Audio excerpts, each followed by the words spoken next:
You can't buy and sell the money, as it is just the medium of exchange in the Sharia-compliant banking, that is Islamic finance and banking system. Like always, we have a delegate, an expert in Islamic finance, who share their experience of Islamic banking industry from their life. So today's guest is a rich in 7 years experience, who is Mr. Shujat Salim, Muhammad Ali Jinnah University professor. Hello, sir. You have been in the field of study of Islamic finance and banking for 7 years. How do you define Sharia-compliant banking, and how it is different than conventional banking? Bismillahirrahmanirrahim. Rabbi shrah li sadri wa yassir li amri wahlul 'uqdatam min lisani yafqahu qawli. First of all, I thank you that you just invited me over here for a fruitful discussion regarding Islamic and conventional finance. In regard to your question, that the difference between conventional and Islamic banking, basically there are numerous differences on different levels. Basically, that the conventional banks is based on riba, while the Islamic banks are just riba-free banking. Basically, are doing the riba-free banking. Other than this, there is a gharar kasir, that is the major uncertainty within the clauses of the transactions. So this is, other than riba, this is also prohibited. So our transactions has to be free from gharar kasir as well, other than riba. And there is another element that is called qimar. I mean, the transactions based on gambling, which is also prohibited in Sharia. And other than these things, there are certain principles of Islamic Sharia. For example, that if you are taking the risk, you are entitled for the return. So risk refers to the taking risk in the business, basically. I'm not talking of the credit risk or the default risk. You know, one of the main differences is that the conventional banks treat the money equal to commodity, whereas Islamic banks doesn't treat the money equal to commodity, because, you know, Islamic Sharia says this thing, that the money is a medium of exchange, it's not a commodity to be rented out or to be sold out. The Imam Ghazali Rahmatullah Alayhi said almost 1,000 years ago that Allah has created gold and silver as a medium of exchange. So if this is the medium of exchange, it should be used as a medium of exchange. It cannot be rented out like a chair can be rented out. Then I give you the example, the difference. If you talk of the deposit side of the conventional bank, they treat the money equal to commodity. For example, if I just own the house, if I rent it out, so rent is fixed and rent is guaranteed, basically, isn't it? And the thing is, and the principal is safe. Principal is safe, meaning thereby that after the expiry of the tenancy period, that you get your you are entitled to get your house back, isn't it? Same case if you go to the conventional bank, whether you open a current account or a saving account or a time deposits or the certificate of investments. So if you, I mean, whatever account you open, basically, it means you are giving loan to the bank. It means the thing is, and the returns are guaranteed, which akin this thing to the commodity, basically. Whereas in Islamic banking, returns are not guaranteed. This is one of the Islamic, you know, in the Sharia viewpoint, you have to determine if you are giving something to someone. For example, if I give you a pen, for example, if the possession of the pen is being transferred to you, so we both have to tell to Sharia that which contract is involved. That, for example, if you go to bakery, for example, and asking for the bread, so possession of the bread is being transferred onto you, and the possession of the money is being transferred from your pocket to his account. So this is the main differences, that the conventional banking treats the money equal to commodity, whereas the Islamic banking doesn't treat the money equal to commodity. Why? Because, you know, the returns are not guaranteed. It means if you go into the Islamic banks, if you open a saving account, so it is based on Muzarba. This is the same account that was just, you know, prevailed between Hazrat Khadija Raziyallahu Ta'ala Anha and Janabi Rasul Kareem Sallallahu Alaihi Wasallam. Hazrat Khadija Raziyallahu Ta'ala Anha used to be a Rabbul Mal in that particular transaction, you can just call. And the thing is, Huzur Akram Sallallahu Alaihi Wasallam acted as Muzarib, who used to undertake the business on the mal of the Rabbul Mal, basically. So same case with this deposit side of the Islamic banks. So if you give something to someone, you have to determine which contract is involved. What I'm just trying to convey, that if you deposit the amount of money into the conventional banks, so you have to determine which contract is involved. So your act and omission would say this thing, your contract would say this thing, that you are signing a loan contract, you are giving loan to the bank. So if this is a loan contract, so rulings of the loan would be applicable in Sharia viewpoint, and the rulings of the loans are that Hazrat Ali Raziyallahu Ta'ala Anhu is reported to have said that Janabi Rasul Kareem Sallallahu Alaihi Wasallam said, every loan transaction which derives benefit is interest. So if you go to the conventional bank, if you are giving loan to the bank bank gives you a benefit, that is in monetary benefit, 5% interest, 6% interest, I mean, whatever the case may be. So you are getting the interest basis, so it's a deposit side. As far as the financing side of the conventional bank is concerned, this is always the, I mean, there's the auto loan, you know, this car loan, and there is a home loan, there is a personal loan. So they are giving kharz basically, and rulings of the kharz would be applicable. And I've told you the rulings of the kharz that every loan transaction which derives benefit is interest. हर खर्च की वो transaction जो अपनी तरफ नफा खींचे, benefit खींचे, that is riba, isn't it? Whereas in Islamic banking deposit side there is a muzaraba account, and in financing side there is a murabaha, in which we buy the commodity and we sell the commodity. There is a ijara, in which we just buy the commodity, rent it out. Fine. There is a musharka as well, in which we just, you know, contribute our money on the basis of the shirkat, isn't it? There is a muzarba as well. There is a salam transaction, istisna transaction. So there are various transactions on the asset side. It's not a loan transaction in Sharia viewpoint. There are two types of contracts. One is the new remunerative contract. The other one is non-remunerative contract. So if I give you the loan, it may be given on humanitarian ground, but I cannot ask the benefit. Right. I cannot ask in the Sharia. If I'm just getting the benefit, so this is riba. Because every loan transaction which derives benefit is riba. So this is the, you know, the hadith basically. And been narrated by Hazrat Ali Raziyallahu Ta'ala anhu. In conventional banking, there is a misconception in the mind of the people that if you go to the conventional bank and if you are depositing the amount of money, so this is amana, that you are giving amana to the bank. Basically, I just want to reduce or just eliminate the misconception among the mind of the general public that this is not amana, this is kharz. Because why? Because if I give you amana 1,000 rupees, for example, so you cannot use it. But if I give you kharz on 1,000 rupees, you can use it. You know, there is a difference between the rulings of amana and kharz. If I give you 1,000 rupees on amana, you cannot use it. You have to keep that note separate notes of yours. You cannot use it. And whenever I ask it, I mean, you have to give me the same note. This is the rulings of amana. Whereas if I give you kharz 1,000 rupees, you can use it. So now if you compare this ruling with the conventional bank, if I deposit the amount of money to the conventional bank, for example, they are using it. So it's more close to kharz. I mean, this is kharz, not amana. So coming towards the second question, that the paper currency depreciates while inflation process. Right? Okay. So in this way, this process, the process of indexation takes place. Okay. So do you think that scheme is fine in Sharia banking, Sharia compliant banking? The rulings of Sharia that I just, you know, give you the reference from the Holy Book of Glorious Quran, that in Surah Al-Rum verse number 39, Allah Ta'ala ne farmaya, A'udhu billahi minash shaitanir rajeem, and whatever riba you give so that it may increase in the wealth of the people, it does not increase with Allah. Then Surah Al-Nisa mein farmaya Allah Ta'ala ne, A'udhu billahi minash shaitanir rajeem, and because of their charging riba while they were prohibited from it. Then Surah Al-Imran mein farmaya verse number 130, A'udhu billahi minash shaitanir rajeem, oh those who believe do not eat up riba doubled and redoubled. Then Surah Al-Baqarah mein farmaya, A'udhu billahi minash shaitanir rajeem, those who take riba will not stand, but stands the one whom the demon has driven crazy by his touch, because they have said sale is similar to riba, while Allah has ordered sale is permissible while riba is impermissible. It goes further. I've just recited a part of 275. Again, there is a verse, you know, in Surah Al-Baqarah, verse number 278, A'udhu billahi minash shaitanir rajeem, oh those who believe fear Allah and give up what still remains of the riba. लेकिन लिखा हुआ है those who believe fear Allah and give up what still remains of the riba. मतलब जो भी रिबा में बाकी रह गया है वो छोड़ दो.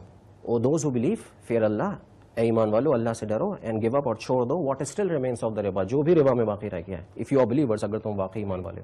In the Holy Book of Glorious Quran, this is clear cut mention that oh those who believe fear Allah, A'udhu billahi minash shaitanir rajeem, oh those who believe fear Allah and give up what still remains of the riba. Still remains of the riba means that whatever the riba is remaining, that the thing is, whatever the riba is, you have to give it up. Whether this is 1% or 2%, or you know, if the inflation percent is if inflation rate is 3%, so you cannot charge riba to the extent of 3%. Why? Because in the Holy Book of Glorious Quran, this is written what still remains of the riba. For example, in chapter number 2, verse number 275, there is also A'udhu billahi minash shaitanir rajeem, those who take riba will not stand. ये नहीं लिखा हुआ, it's not written that those who take riba excluding the inflation rates. No, riba is a generic word. Whether 1% is, 1% is not allowed, 100% is also not allowed. 1,000, like a wine, you know, one draft of wine is not allowed. You know, just 2 glasses of wine are also not allowed. If you are saying this thing, that the interest rate should be allowed to the extent of the inflation rates, so the lender's purchasing power, it means that inflation rates is equals to interest rates, so A is equals to B is equals to C. So A is equals to C is the transitive property of mathematics. That if you are saying to us that the interest rate should be allowed to the extent of the inflation rates, So inflation rate says, in our example, is 7% differential, because I give you the money. When I give you the money, the inflation rate was 5%. When you give my money back after 5 years, the inflation rate is 12%. So 12 minus 5 is 7%. So this 7% cannot be allowed, because of the reasons what I've told you earlier from the the verses from the Holy Book of Glorious Quran and Ahadith of Mubarakah sallallahu alaihi wasallam. So if you deposit the amount of money into the conventional bank gives the depositors the interest rates which is equivalent to the inflation rates, is equals to 7%. And when the conventional bank lends the money to the people and just receiving the same interest rates which is equivalent to the inflation rates, which is again 7%. So banking industry cannot be run on this ground, that receiving 7% and just giving to the depositor 7%. So banking industry cannot be run. So this is quite illogical as well. Every loan transaction which derives benefit is interest. It means benefit in the loan transaction is not allowed, which makes it clear that this is the non-remunerative contract, like contract of sadaqat, contract of zakat, contract of kharz, that is loan. Contract of loan is the non-remunerative contract basically. Now, if you are basically giving the zakat 10,000 rupees to someone else, your purchasing power would get down by 100% of the rupees that has been given on sadaqat. If you are giving 1,000 rupees on sadaqat, that for example your purchasing power would just get down by the 100% of the note that has been given on sadaqat. But you are pleased because Allah is pleased, isn't it? So if the kharz is the non-remunerative contract and this is done on the humanitarian ground, and over here the purchasing power would just get down only just 7%. So why not you are pleased then?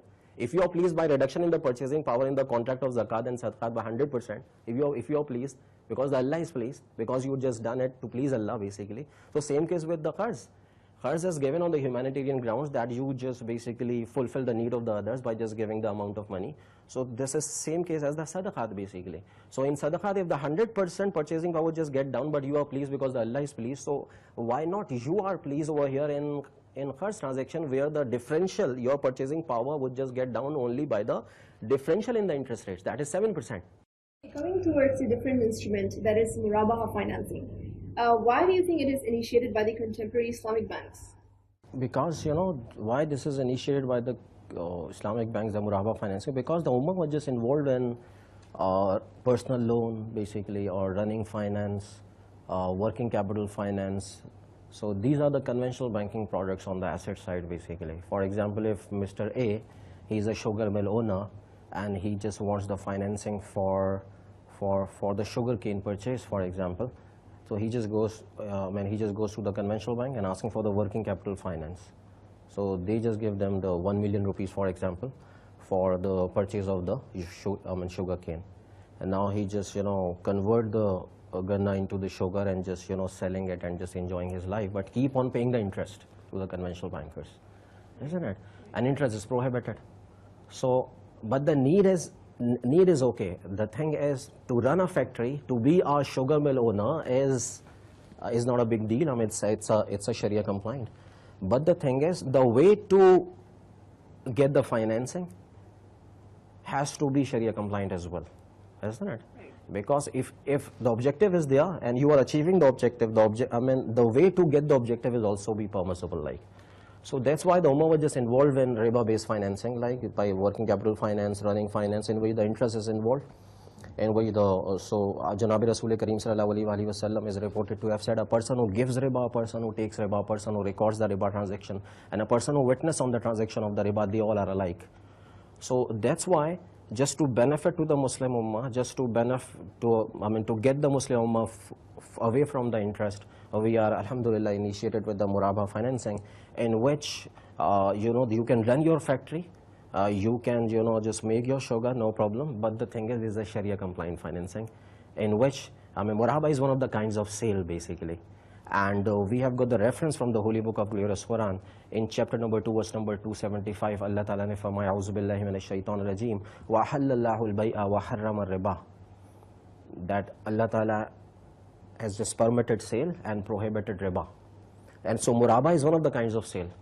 So if the muraba is one of the kinds of sale in which two elements are there, number one is cost of profit, cost plus profit, and the disclosure of the cost. That is, the seller has to disclose the cost to the buyer. So Islamic banks, on the request of the customer, we purchase the ganna, for example, we purchase the sugar cane, and we are disclosing the cost to the customer, that our cost is 1 million rupees and we are adding the profit 0.5 mil, fine. So the selling price of this 1.5, and he just purchased it.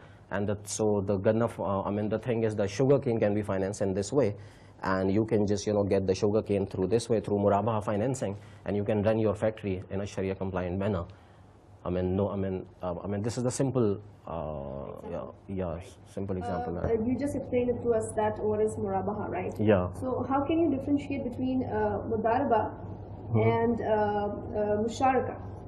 How do you differentiate between these two? Because there are three kinds of equity financing, right? Okay, so both are the kinds of, Muzaraba is one of the kinds of partnership, whereas the the Musharaka is also a partnership.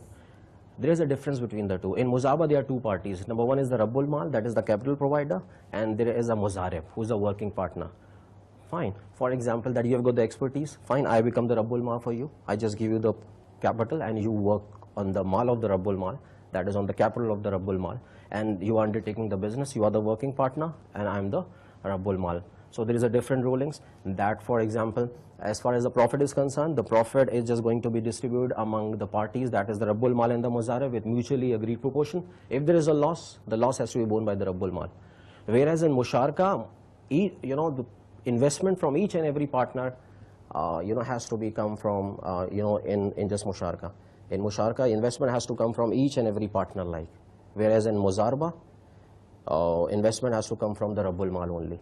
Fine, so there is a one difference in terms of the investment. There is other differences in, as far as the management affairs are just concerned, that in Musharaka, each and every partner has got the right to manage the business affairs, basically. But whereas in Muzaraba, there is a Muzarib, basically, who is responsible to manage the business affairs, isn't it? There is a difference in the loss as well. If there is a loss, the Rabbul Mal has to bear the loss if there is no negligence of Muzarib and Muzaraba. But in Musharaka, if there is a loss, loss has to be borne by each and every partner in accordance with the investment proportion, isn't it?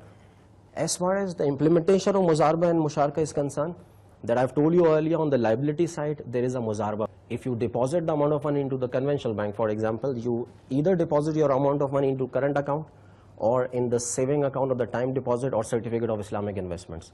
So other than current account, our accounts are based on Muzaraba contract, in which the depositor becomes the Rabbul Mal and banks becomes the Muzarib, that is the working partner. Fine. And we basically undertake the business as a Muzarib on the Mal of the Rabbul Mal. And what are the businesses? The Murabahs are just business, isn't it? The Salam and Istisna and Ijara and all these things. This can be applied on the asset side as well of the Islamic Bank. The Muzaraba can be applied on the asset side, in which, if the Siemens Pakistan comes to us, so we would become the Rabbul Mal and they would become the Muzarib. So it's a profit and loss sharing, basically. It's not a guaranteed returns. Right. Like in... We have seen worldwide that a lot of sukuk bonds are being in, international and nationally. So why do you think that even non-Muslims or large-scale industries are, going towards sukuk bonds? What is, what's that factor in sukuk bond that is, driving towards that? It's not only sukuk bonds, basically. The world is just going after this Islamic banking, basically. After the financial meltdown, especially, if you look into the last decade, especially the year after 2007 and 2008, where the, the financial meltdown just took place in 2008. So there is one school of thought in America, in US, that, the Sharia, the Islamic banking is basically is good for the health of the economy. That's why they are taking our products. They are taking the Mizan Bank's products, 80% same, but putting the different brand name and just calling them ethical-based finance. Ethical-based, they just don't call it Islamic finance. They say the ethical-based finance, that this banking is more close to ethics. And they have just realized this thing, like that this banking is more prone towards economic prosperity rather than interest-based banking. You've been in this perennial field of Islamic banking for 7 years now. I would like to ask you that, how are these students? Because if you look 7 years back or a decade back, students were not much into this field. And so how do you see this Islamic banking flourishing in the field of study? If you look into that, India, basically, the scenario of India. in which there is no practically, Islamic banking going on, but there are 3 universities offering PhD in Islamic finance. But unfortunately enough, that this Mizan Bank have been here for the last 12 years, and they just got the license in 2002. And after this, the universities have just realized, okay, we are basically lagging behind. That's why we have to develop a human resource. The thing is, universities have to be, they have to tell to the industry what has to be done rather than taking dictation from the industry, isn't it? So, industry has to be the role, the university has to be the role model for the industry rather than teaching the same thing what is being done by the industry, isn't it? So, India is quite ahead, alhamdulillah. The thing is, why I'm saying alhamdulillah, because it's an Islamic banking field, whether this is India or Pakistan, it doesn't make any difference to me. Fine. But as far as Pakistan is concerned, unfortunately enough, they are, it's International Islamic University, Islamabad, offering PhD. Fine. Sheikh Zayed is not offering the PhD in Karachi. Like the overall students' caliber is here. The thing is, students are there and they are quite motivated toward Islamic finance. But the arenas, arena is not available. The university is not offering, much of the Islamic banking courses.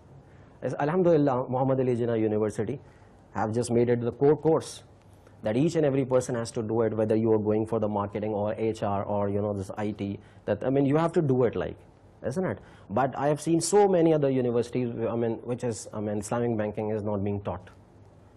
Fine. So, alhamdulillah, students are coming towards that, but the thing is, there's a lack of courses, or the lack of offering of courses basically is the issue which should be resolved. Right. And has to be taken by the HEC basically. Fine, HEC should resolve all these issues, because the human capital is the main resource to run the industry, isn't it? And if the human capital is not there, how can you run the industry then? In case all interest-based transactions are abolished from the economy. Inshallah.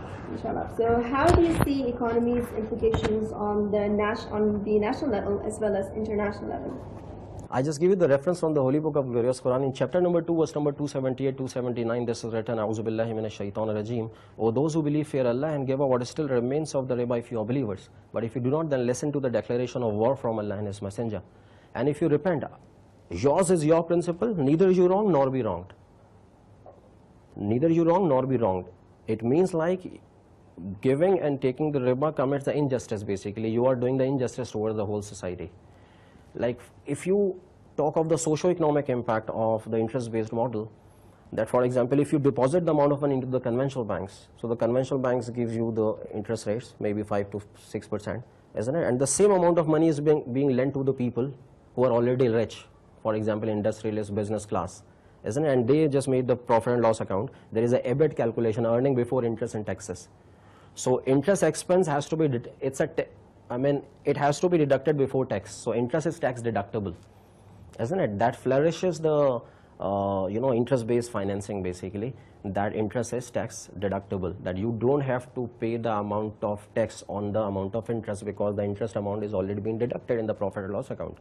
Now, these companies are manufacturing goods and services, so their net profitability would just go down by the interest rates. For example, the interest rates what the industries gives to the bank is 12%. So your net profitability of the organization would get down by just 12%. And in order to have the same level of profit, you have to increase the prices. Like in our economy, prices are hiking, isn't it? So by just 12%, keeping other things constant, because when we just analyze certain model, we have to keep other exogenous factors constant. So if the industries are giving 12% to the bankers, it means, and they are just putting as an expense on the profit and loss account. So what does it mean? Their net profitability of the organization would just go down by 12%. So in order to have the same level of profits, they increase the price by 12%. It means inflation would be augmented or increased by 12% in the, in the economy. And the purchasing power would just go down by 12%, isn't it? And who's just going to buy all these products? General public, who are just getting only 5%. But just because of the inflated prices, 12% going out of their pocket into the industries, industrialist pocket, and they have just become more poorer, and the rich become more richer basically in this way. That's why, if there is no interest, had there been no interest basically, there would not have been any unemployment, this inflation, and all these scenario, the economic ills. But the thing is, one thing I want to mention over here, that to tell to the Islamic bankers that they don't have to feel contention. This is my humble request to the Islamic bankers as well, that they don't have to feel the contention or the satisfaction on the existing products of Muraba, Ijara and diminution Musharka. They have to come towards the Musharka and Muzarba, isn't it? Muraba and Ijara were just initiated at the initial stage, basically, when the people were just indulged in riba-based transaction, and just to get them away from riba-based transaction, Muraba was the easiest way. But alhamdulillah, right now we have got the 5 Islamic banks. So now Islamic banks have to move forward towards, Musharka and Muzarba. And although the Muraba is permissible, but Muzarba and Musharka is more fruitful, basically. That if you are having 60 to 70% Muzarba and Musharka on the asset side portfolio of the Islamic banks, the monetary policy objectives would be achieved automatically. Would you like to say something to our viewers or to our I just, I just request to the students, I would tell to the students basically and the public at large that please get themselves away from the interest, because interest is something against which there is a declaration of war in chapter number 2, verse number 278. I again recite the meaning of which, A'udhu billahi minash shaitanir rajim. O those who believe, fear Allah and give up what still remains of the riba if you are believers, but if you do not, then listen to the declaration of war from Allah and His Messenger sallallahu alaihi wasallam. So there is a declaration of war. There is no other sin against which there is a declaration. For example, if I'm just getting the alcoholic drink, God forbid, there is no declaration of war, at least in the Holy Book of Glorious Quran. If someone commit adultery, God forbid, so there is no declaration of war, at least in the Holy Book of Glorious Quran. If I destroy the property of some other person, so there is no declaration. Although this is the major sin, but there is no declaration of war. But if you are getting riba, there is a declaration of war.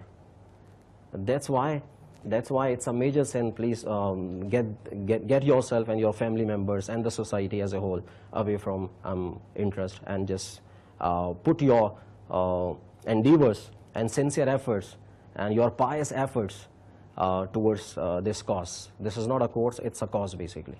Thank you for being with us. Thanks. This was Mr. Shujat Salim, the professor of Muhammad Ali Jinnah University. We'll be back with more. Thank you for being with us. Take care and bye for now.